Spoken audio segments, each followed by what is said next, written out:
All right, let's talk about something we've all dealt with, or at least dreaded dealing with, an angry customer. It's pretty much a universal part of doing business, right? But what if I told you there's a professional playbook for this? A way to turn these super tense moments into, well, into opportunities. In this explainer, we're going to break that strategy down piece by piece.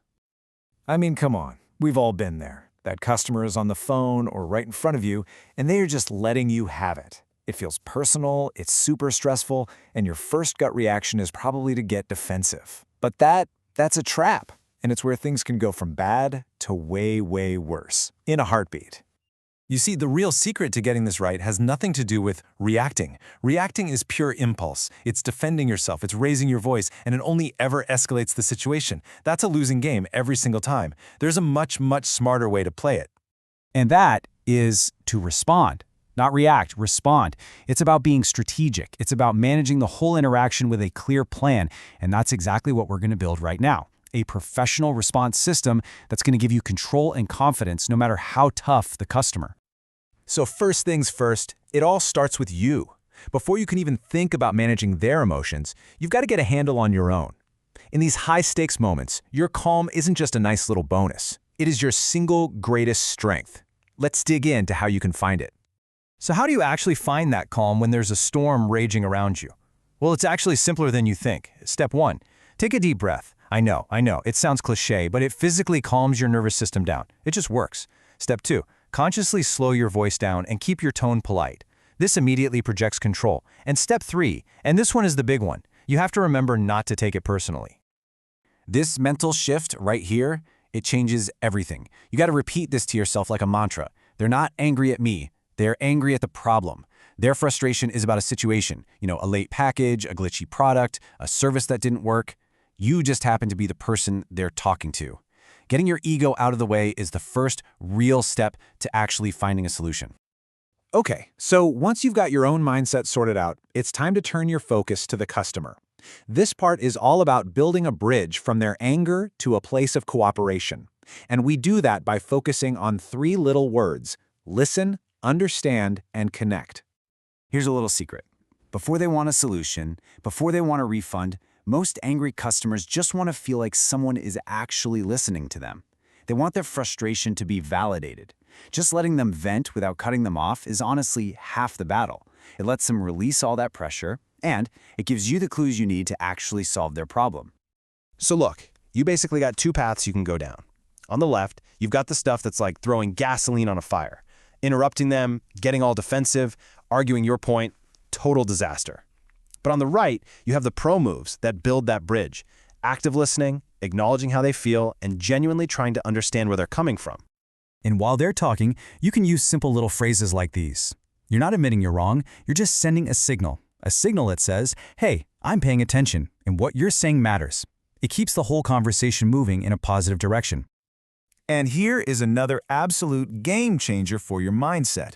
When you say something like, I'm so sorry for the frustration this has caused, you're not saying, this is all my fault. No, you're showing empathy. You're communicating that you care about their bad experience, and that is so important for rebuilding any kind of trust.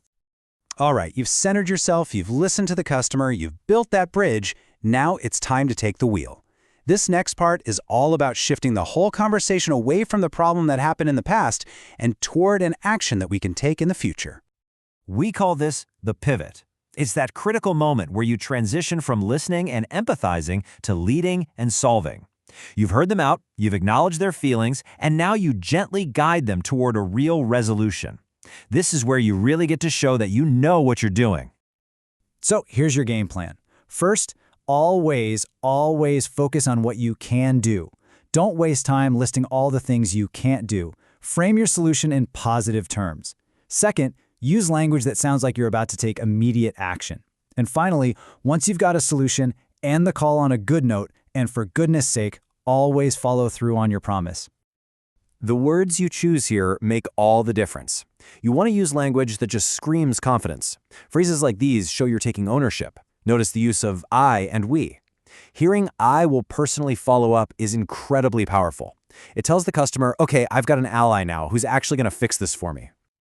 We've spent a lot of time on what to do, But it's just as important to know what not to do. There are a few phrases that are basically guaranteed to blow the whole thing up. Let's walk through these common traps. Just memorize these, and then never, ever say them. Telling someone who is upset to calm down is like poking a bear. It's totally dismissive. That's not my fault, just passes the buck.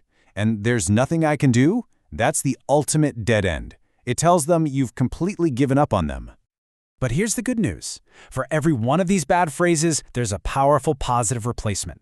Instead of telling them how to feel, validate their feelings.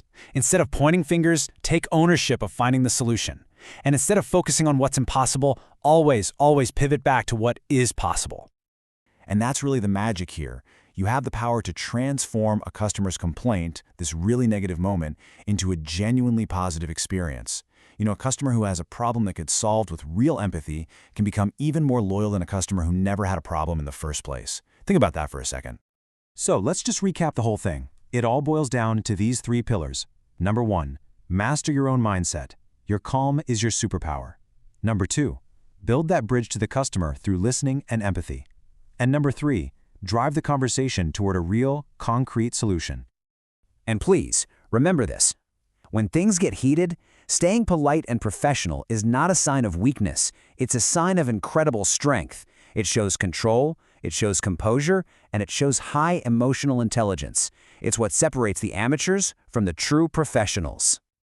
So the next time you're staring down an angry customer, remember, you have the tools now. You've got the framework. The only real question left is, how are you going to use it to turn that complaint into your next success story?